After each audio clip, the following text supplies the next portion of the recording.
Sebagaimana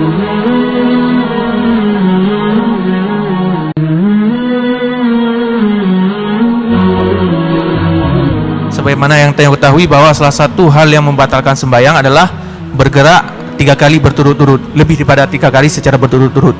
Yang jadi pertanyaan lo adalah gerak yang kiban yang membatalkan salat.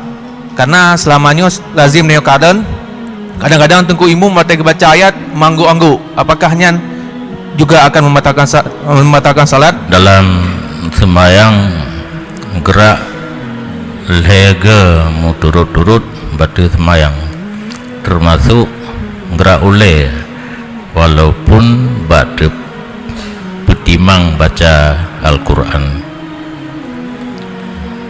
baca Fatihah, baca surat, karena asyik dan bagi peruh bacaan hingga mengganggu ulai yang menyolega turut-turut batal sembahyang.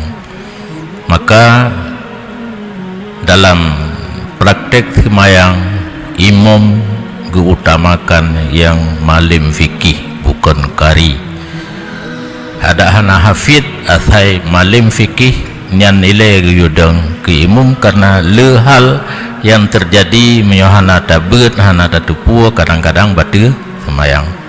Orang dengar mangan ke dengar gatu ke bacaan gapai babat dengar Quran, karena untuk gelah ke sembahyang lahen yang hana ubah makna jut lagi iya kana buda, iya kana budu, iya kana budi nyambal heboh barih jut hukum fikih hana gat tu hana ke syarat.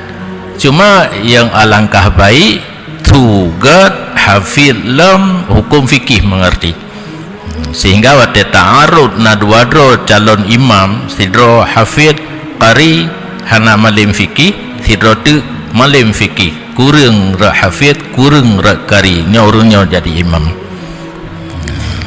Nyo jino ka hana turun ka puturo dengan mendum asai ka qari asai ka hafid itu nyo ka habis.